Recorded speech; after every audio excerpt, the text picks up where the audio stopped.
திருப்பூர் மாவட்டம் பல்லடம் அருகே தெற்குப்பாளையம் பகுதியில் உள்ள தனியார் அட்டை பெட்டி கம்பெனியிலிருந்து சத்தியமங்கலம் பகுதியில் உள்ள பேப்பர் நிறுவனங்களுக்கு ஏற்றிக்கொண்டு சென்ற அட்டை பெட்டிகள் கொண்ட வேன் 3 முறை பகுதியில் சென்று கொண்டிருந்த போது திடீரென தீப்பற்றியுள்ளது. வாகனத்தை இயக்கிய சதீஷ் என்பவர் திடீரென வாகனத்தை நிறுத்திவிட்டு கீழே இறங்கியதால் அதிர்ஷ்டவசமாக உயிர் தப்பினார். தொடர்ந்து மளமளவென தீ வண்டி முழுவதும் பற்றி எரிந்து வாகனம் மற்றும் 60,000 மதிப்புள்ள அட்டை பெட்டிகளும் தீயில் எரிந்து கருகின. இதனால் நள்ளிரவில் பரபரப்பு ஏற்பட்டது. தொடர்ந்து விரைந்து சென்ற பல்லடம் தீயணைப்பு துறையினர் 1 மணி நேர போராட்டத்திற்கு பிறகு தீயை அணைத்தனர்.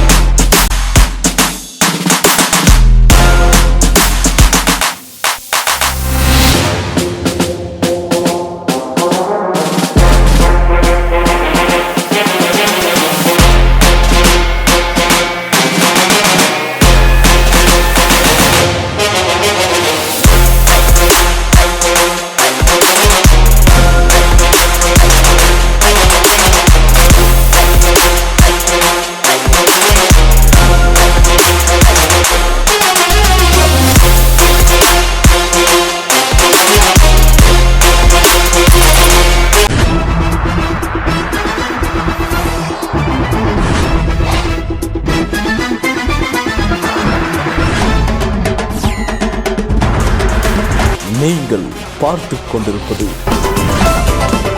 உங்கள் அடுத்த தலைமுறை.